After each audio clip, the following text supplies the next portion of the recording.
This is Eric Rutan of Cannibal Corpse. You are listening to the Scars and Guitars podcast. G'day, everybody. Thanks for joining me. In this episode, I'll bring you a chat with Chris Themelco from the renowned Melbourne group Orpheus Omega. With their new EP, Portrait, set to release late April 2023, Chris not only shares his insights about that EP, but he offers a wealth of knowledge about his thoughtful opinions, I should say, on various topics related to production, group dynamics in a band setup, and mentorship for young and impressionable bands. As always, Chris proves to be an engaging and insightful guest, making for a fantastic chat. This one isn't to be missed, actually. If you want to know what's up in Australian music in this epoch, he's a pretty good guy to listen to, I've got to say. Here he is, Chris Themelco from Orpheus Omega. Mate, it's all going on behind you there. I love what you got set up there. I mean, it's a bit different to my man cave here, which doubles up as my kids' play area. Yeah, it's taken me a while to sort of make the studio a bit more aesthetically pleasing. I'm usually a very utilitarian person, but I was just like, this is getting boring. So yeah, I might get the vanity wall up and going. Well, wait until you have kids, because then nothing's yours. You don't own anything, right? Everything is... Look, I have cats. I feel like they tend to take control of everything, so I can't imagine actual human babies, that can physically grab and move things around. Yeah. But you're looking well since our last chat, mate. Things look like as though they're full steam ahead for you. Yeah, absolutely. It's very different times at the moment, isn't it? I think we spoke during COVID, didn't we? Yeah. I think we spoke at the peak of the bloody thing, and we were talking, I had to listen back to the chat. We're talking all about your social media strategy and about how you planned to reach people and the ways in which you were doing that. So, of course, you nothing better than an EP to have out there rather than just a single song, I think it was last time, which was the catalyst for our chat. So is the EP a result of the lockdown? So were you able to be productive during that period and write the EP, or is this just something that came together anyway? So we actually had the idea for this sort of, the idea for this EP and the concept was something we thought about years ago. We just never got around to doing it. There was just so much going on. We definitely spent a lot of time pre-pandemic touring and writing and releasing and all that sort of thing. So doing something that I guess was a bit more self-indulgent wasn't on the cards. Then after lockdowns and everything, once we did the Bleed the Way anniversary tour, and it was Joao's last shows and Luke's first shows, and that sort of, passing of the torch had happened. He has brought it up again and was just like, remember that idea we had for that EP where everyone writes their own song? Maybe now's a good time for it. Just, wet the whistle a little and get back into it. And it went from that could be cool to just obviously everything that's happened since. And I'm really, really stoked that we went down that road, because it's been a really fun, not only a learning curve, but self-exploration journey for everyone writing their song. And it's been really, really fun. So it's sort of been a culmination of ideas past that never got to be done. And then just this coming out of everything and going, well, we don't know what the lay of the land is. So why don't we just do something for ourselves and have fun with it? And it's been awesome. So far, it's been received really well, all the songs that we've released so far, because we had no idea what anyone was going to think of it. Because, again, the idea was to be purely self-indulgent, because we just wanted this for ourselves, but we wanted to share it with people. It's, usually how it goes to some degree anyway. But this was a purely sort of for us endeavor. And it's just been really fun. And I guess fulfilling, knowing that other people have latched onto it and really enjoyed it so far. So I'm glad that we're sort of at this point, coming all the way from maybe 2018 when we first thought about doing it. Yeah, it sounds. What about you've roped in a few friends this time around, haven't you? There's quite a few guests that appear on the recordings. Tell Absolutely. me about, especially Speed. Speed's fantastic. Yeah. Again, it's one of those things where when we decided we wanted to go down this route, it was all right, go hard or go home sort of thing. And I started writing my song first, and I was I really want Andy involved, because it's we're really close friends. And we've worked together professionally for other releases. I've tracked him for stuff and he's worked with me for stuff, but never on music together. So when I started writing my song, I just said, dude, I would really love you to do the orchestrations for this, because everyone knows him for his guitar playing, but he's easily one of the best composers I know. So when he started doing that, then it was well, what if you just do the guitar solo with me as well? And then from there, it was how are your vocals coming along? Because he's been working on his growls and stuff. He's quite a good clean singer. And then it just became not just a guest, he was like fully featured on the song. And then everyone else, had a little bit more of that, like, oh, well, I mean, if we're going to do that, like, I'd love to have X, Y, Z, like Leon is a huge Caligula's Horse fan, and, we all are, but he, they're probably one of his favorite bands in the country by far. And luckily I'm acquaintances with Jim, and we threw the idea out, and he heard the song and was like, that's sick, would love to be involved. And it kind of was just like that for everyone, like we've toured with Omnium Gatherum in the past, and obviously through Insomnium as well. So Marcus and Yuka were just really nice about giving us their time and making the effort. And then same thing with Speed, with Bjorn, I would say for all of us, he's probably one of our favorite vocalists just ever. Like, the dude is incredible. And Luke just felt like his song would be perfect. And, it was very much a like, throw the idea out and see how it goes. And same thing happened. Like, he was keen to be on board. We gave him the song and the lyrics and where we thought he'd fit, but he just went above and beyond with everything. And then, like, when it came back, it was very much that same thing where it was like, oh, you're not just a guest on this. Like, you completely are a part of this song. So we kind of had to change a few things once we got the vocals back. And that's how the whole process went. It was just very organic. Everyone kind of took it and ran, because I feel like we weren't super structured about what everyone had to do. And it's been really fun doing that. And every guest on it has just, taken the songs and just elevated them completely, which has been amazing. Is that it's a really interesting point, actually. And is that as a result of you being a producer and working with bands that you find the best way to approach almost any recording session at this point is when people know what they're doing and they're commendable musicians, they already know their shit. Have at it. Do what you think you can do to add value. I 100% agree. Yeah, I do. And I think in that same token, it's probably the way my mind has shifted as time's gone as well. I think I value way more of what I do from a producer standpoint than like the mixing side. Like, obviously I love mixing and the mechanical side of recording.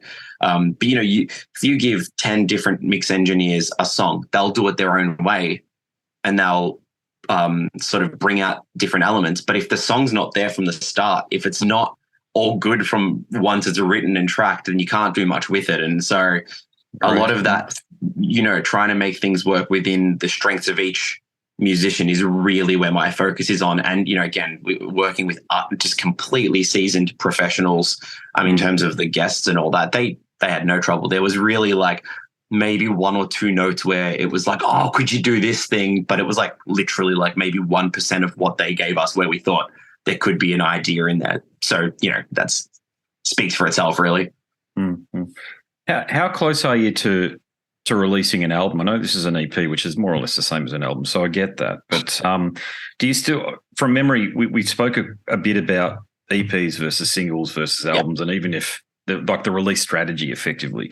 So you obviously intended for this to be an EP, but do you even see value? Is probably the better question that I should ask. Do you see any value in an album at this point, given the way Spotify works and the algorithms on social media operate? I do, and I have no hesitation to say that I don't support any of the way that people would write music specifically for an algorithm or a platform, because, and this is sort of the separation I make, Spotify is a platform, iTunes is a platform, they will come and go. Right now, absolutely, Spotify is the main one, but Apple, iTunes was for ages, and before that there was other things, and like, that's going to change as time goes on. And if you're just writing music so that you can fit in with an algorithm, you're just going to be a product of your time, and then it's going to disappear. So I don't think following the trends is necessarily a good thing. You can definitely keep an eye on it and tweak and take things and sort of use the promo side to your advantage. But I've always been a big fan of writing a group of music together with the people that you're with, and it becomes a time capsule, right? Like, you're going to write something at one point in time because your life is at a certain point, and that's what art is, right? It's self-expression. One thing I just personally find difficult is if you're just writing a single every so often, then it's hard to have a context of like what you're trying to achieve with it, because it's like, are you just trying to get the real quick value of like, oh, here's a crowd pleaser and everyone's going to listen, and then it just gets forgotten after a little while, and then you just rinse and repeat. I think even within the context of an album, you can still promote it like the songs are singles, and once the album's out, it's like, yeah, the album's out, but you've got a whole album worth of songs that you can promote individually. And I think pop artists have been amazing at that for like over 20 years, they've been doing that. The album's been out for like a year, but there's still like new single by Lady Gaga or whatever. It's like, didn't that album come out last year? And it's like, It did, but that's not the point. The point is that collection of music is there to listen to as a collection, but they're still promoting each song so that every time someone checks it out, they realize that there is an album to listen to. This has come from this batch of music that was released. And so I think that way of promoting it is much better, and probably something that the heavier side of music should approach more. And again, bands like Trivium are a great example. In Flames, there's just a whole bunch of heavier acts now that have sort of cottoned onto that way of keeping relevant and keeping the social media algorithm happy without necessarily letting the integrity of the music fall apart while doing it. Yeah, pleasing both. Yeah, no, I get it. Yeah. You're a knowledgeable guy, and it's born from experience and also the practical side of it. In other words, you think about these things. When you're sitting in your producer's chair, does the conversation with the bands that you're working with, does it roll around to these sort of topics, and they asking you questions about release strategies? Is that a lot of, it sounds like, absolutely. And I think that stands to the whole, you have to be a jack of all trades being a producer these days, in the same way with bands, right? You need to be a social media manager. You need to be a product manager. You know, like, you can't just write music. There's no attention span or budget for a band to just be good at writing music anymore. It doesn't exist. Like, the legacy acts have that. That's great. But they've also been sitting on millions and millions of dollars for 30 years or whatever. And the same thing applies with the production side. When bands come in, you know, I've had to have that chat sometimes where a band's been like, oh, we really love this song that we wrote in this intro, but we feel like if we put it on Spotify like this, then people are going to get bored of it or something. And then you have to work out, you know, we're going to cut it up where this part's an intro in its own track, or is it part of this track? And things like that are hard, because it's like, at what point does the song stop becoming the song and start becoming a product for that platform? So those conversations definitely happen. I guess not as often as I thought they might, which is good. Like, it's less of a consideration than I thought it might be, but it definitely comes up.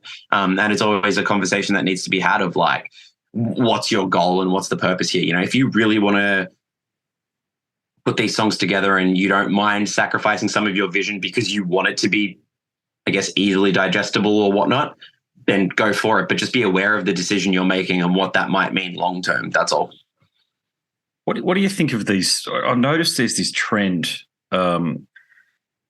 amongst these musician types to start labeling their services as life coaching. Have you seen this fucking trend that started to happen? No. There's a couple of them out there, and I think they're based in Melbourne, if I'm not mistaken. And one of them's been doing it for some time now. I look at it and I go, I mean, I'm not saying I'm old, but, you know, 45. Okay, so, you know, I think I smell bullshit, and I just look at it as a way that these people are trying to earn money off people who are looking for a solution. Okay, because as we both know, there is no out of the box package you can apply to anything. But I guess the point's going to be redundant if you haven't heard of some of these people. But let me assure you that they're out there. They're effectively labeling themselves from anything from band mentors to life coaches. Right. As soon as I hear the word life coach, I say to anybody, run. Just go. Yeah. But it sounds like you do this anyway. It's just part of the service as a producer, which is, I remember working with Richie Norton back in the day from Super High. So I used to go down to Melbourne I went down to Melbourne for a couple of sessions, but one of them I worked with him. Fantastic fella, great guy to work with. You end up just talking about all these things anyway, and you end up just picking the brain of somebody who's very experienced, like what people are doing with you. It's interesting because, like, this is sort of part of the reason I started Anchor Entertainment with Anthony from Triple Kill. Some of what we do, like, it's a management, gig organizing, or event organizing team, but a lot of what we do is sort of like try to help the bands that we're working with avoid the pitfalls that we had early on. So I guess it might be a similar thing, but I don't think we've ever looked at it as like a coaching thing. It's more of just like if a band's early in their career, they haven't quite had the experience or like had to go through the downfalls that you just kind of go through as a band before learning them. So, you know, we've tried to be a bit more on top of that side of things with them, where it's like, hey, you know, here's probably a way to present yourself professionally so that you come across a certain way when you're dealing with promoters or when you're sending emails or whatever. So a lot of those little things where it just helps you avoid those growing pains. I know there are like, I guess like the band coaches out there who will like, I guess, maybe do like the courses with bands. Is that might be what you're talking about? Like they do like the full course and stuff. There's certainly somebody out there pitching a course. I just look at it and I went to uni, and I'm not saying that be like me and do this. I'm simply saying that you've got to apply critical thinking skills at some point with some of this stuff, because at what point is it as soon as something's productized, it's really about the person trying to make money. When it's like I remember going to a down at Tallabudger, I think, this bloody idiot I had colitis, severe ulcerative colitis. Okay, so I was looking for, in conjunction with pharmaceuticals, I was looking to say what could more natural remedies do to help, and ended up I found it myself years after the fact. CBD oil works really well for me. Yeah. Okay, non-psychoactive CBD oil works brilliantly, but the side benefit is that it enhances my mood. Great stuff. But there was this one bloke, you go down, and everybody who went in, whether they were suffering depression, anxiety, or physical issues like what I had, the solution was always the one thing, which is the one size fits all solution. I on that side, I'll agree with you 100%. Regardless of like not knowing specifics with certain people's methods, but with all things, there is no one solution fits all, and this is kind of the mentality again with like the Spotify thing, right? Like Spotify CEO is like, bands should be doing X, Y, Z, and it's like that's just because it helps Spotify. It does shit all for the bands. And so that same like blanketing everything with a one size fits all method just doesn't work. Like bands are literally made up of multiple individuals. My mentality is the same way as you approach writing music or recording a band. It's like what are the individual elements that make this band special? What is it that makes this band a band? And you try to like bring out the best parts of that in the same way like you do with a mix. It's like, you want to highlight the best bits. It's not necessarily taking away the bits that aren't a focus. It's just putting the spotlight on all the right things. And that might be, a band like Behemoth, who are super theatrical, and, it's basically like you're going to a theater show, or the flip side where you might go see Trivium, which is 4 dudes in freaking high tops, playing their own version of metal. It's like you couldn't have both of them do that. You know what I mean? Like you couldn't say that Trivium needs to have a certain look and put on a certain kind of theatrical stage show. It doesn't work for them. That's not how their music sounds. But with Behemoth, it's almost like a religious experience going to see that band. Yeah. And that to me is like obviously quite like polar opposite bands, but you obviously couldn't give them the same advice. So I don't see how that would work in any other real world situation either. I think if those people are like people who might be doing coaching and all that, if they're specifically really working on like each band, and there's like, I don't know if there's outcomes there that you can really see like each of those bands excelling in their own lane, then there might be a benefit to that.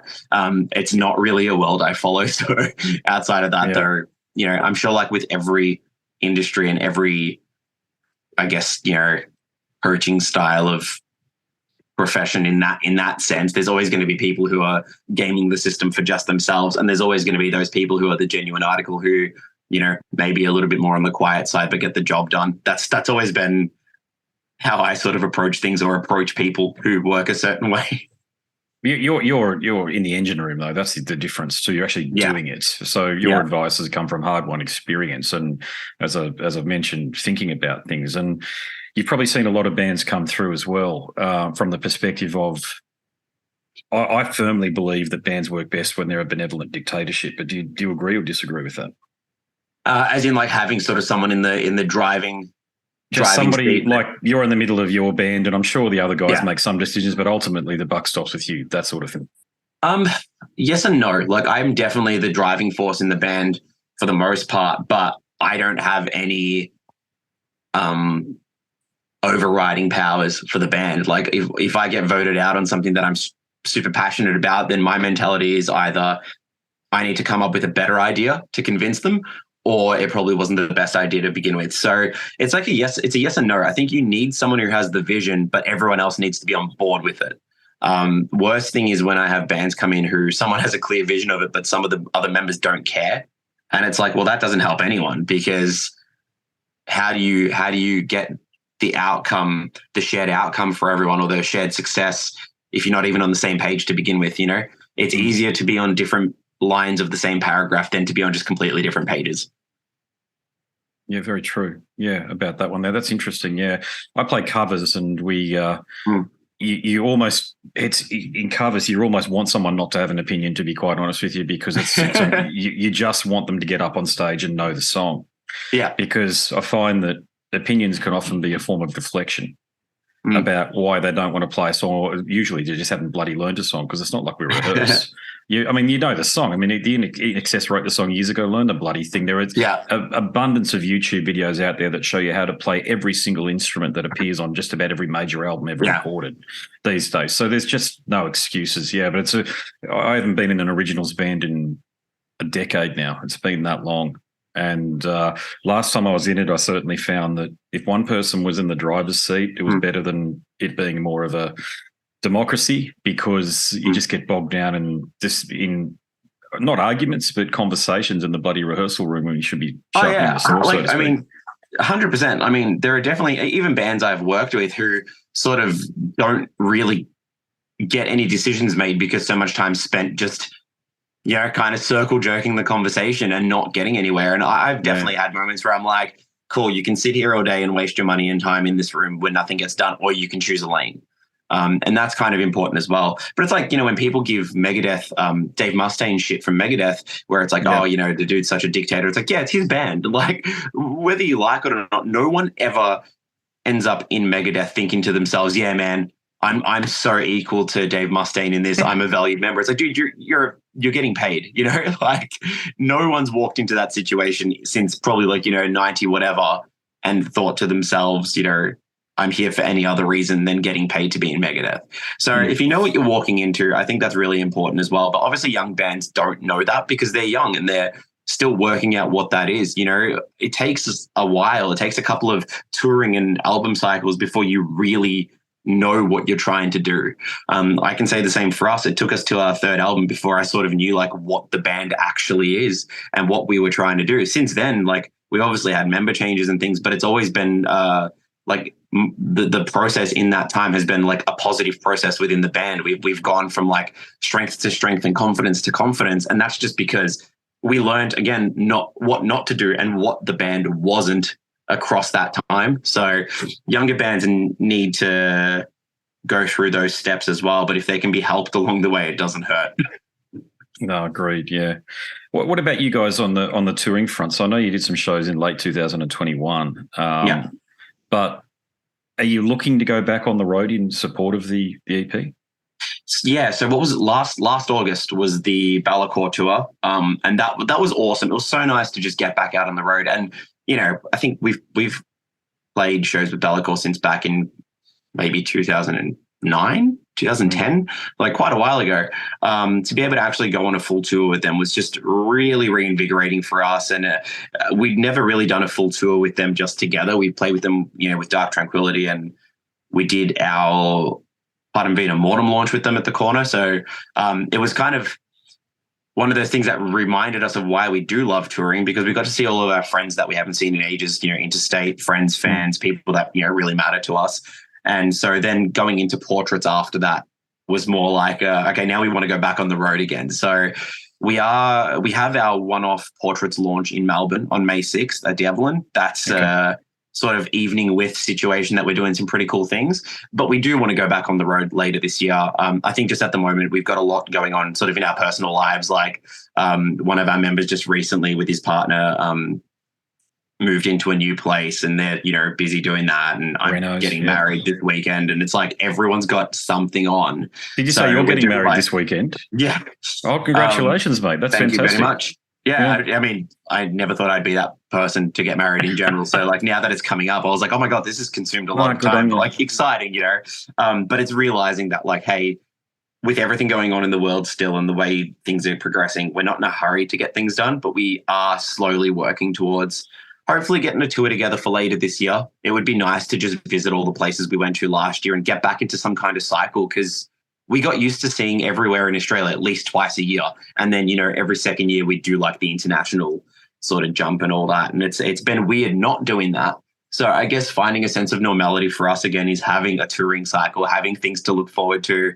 And we are definitely working on it. I don't want to say too much. Just, my mentality is always until things are locked in and announced, then they don't exist.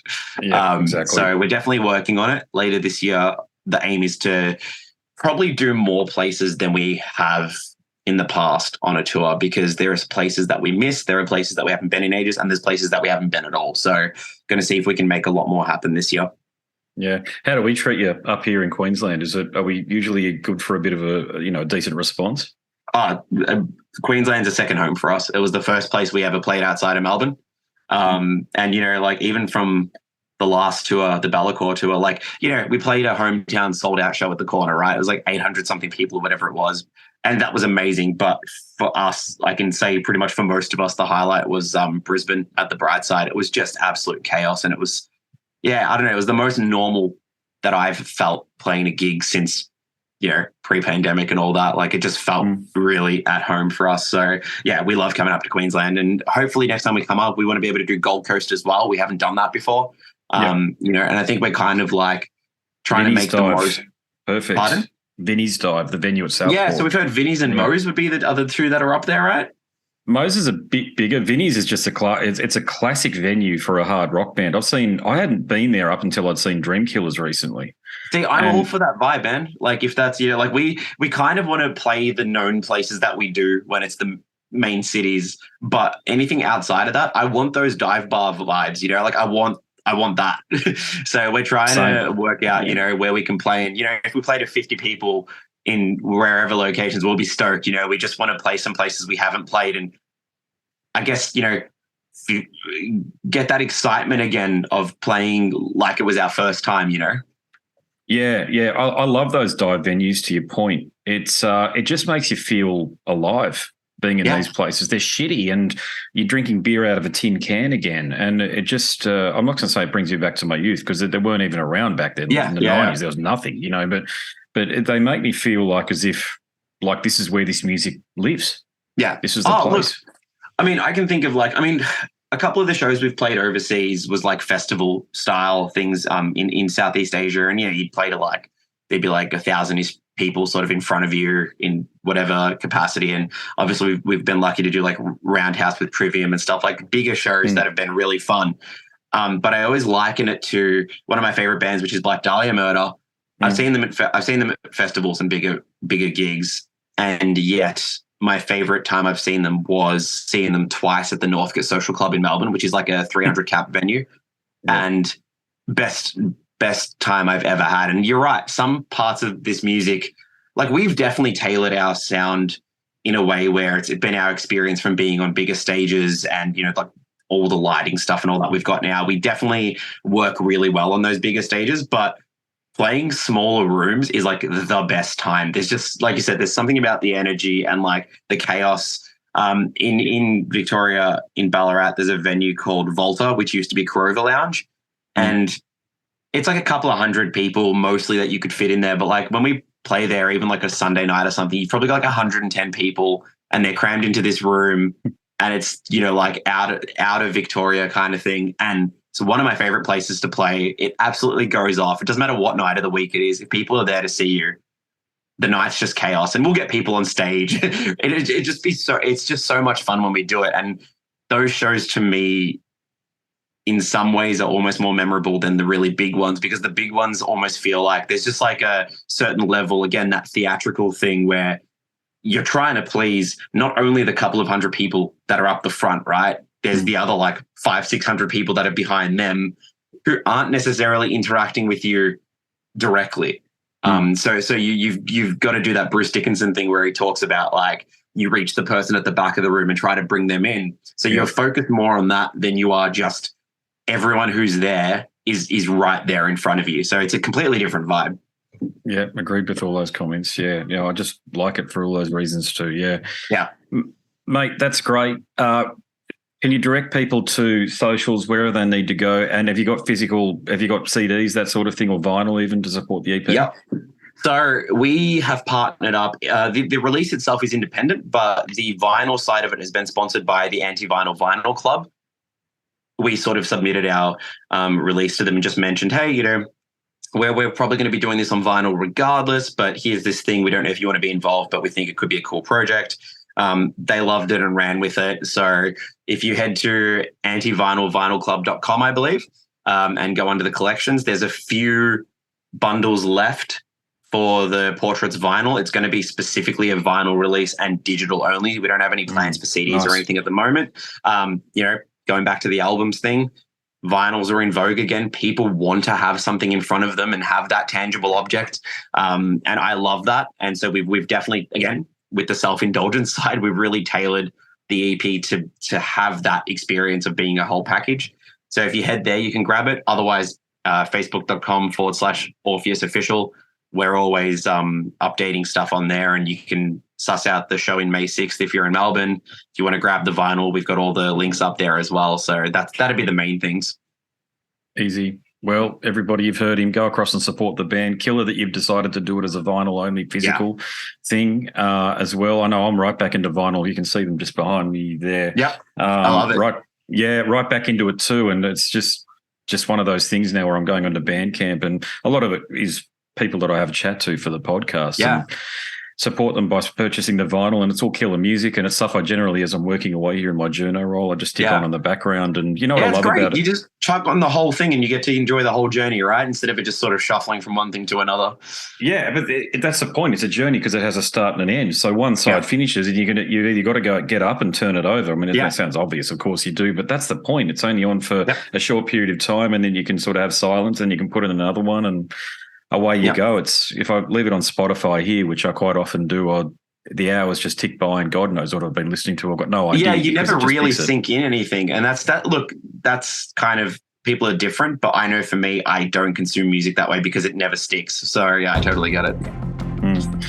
Killer chat, mate. Sorry for being late again. Not a problem, dude.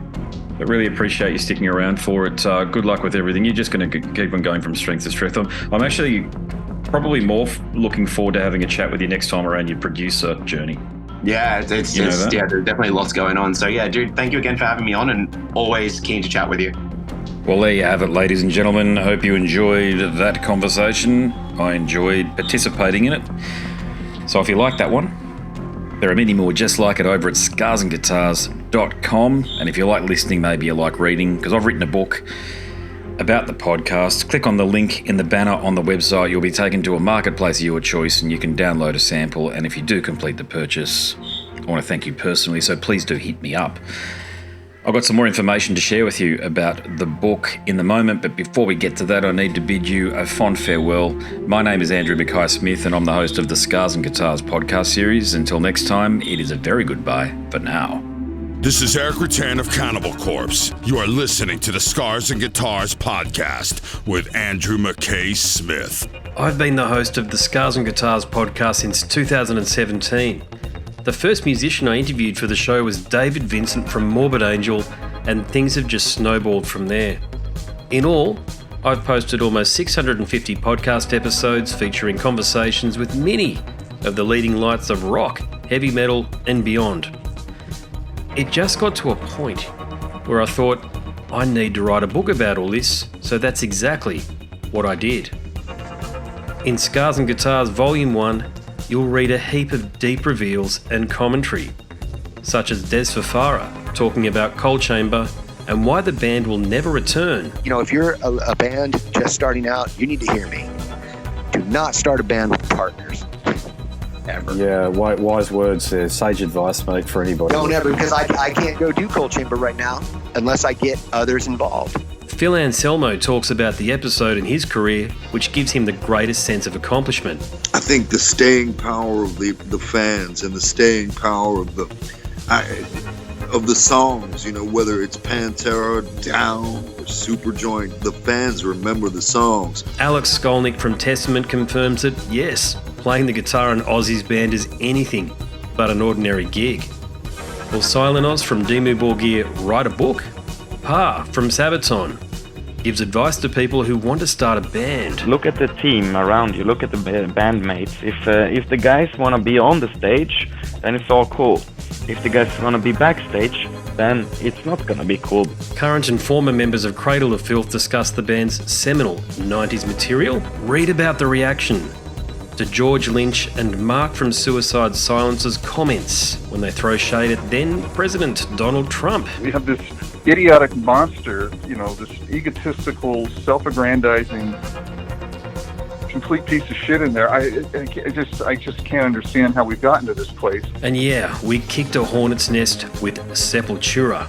Percussive overlord Gene Hoglan talks about recording with Chuck Schuldiner. Chuck was always, he was very, very open-minded, and he was into having his musicians that were playing with him just reach out for the best stuff that they had. Phil Campbell from Motorhead discusses what it takes to get sober. John Five answers his critics who dismiss his tenure with Marilyn Manson.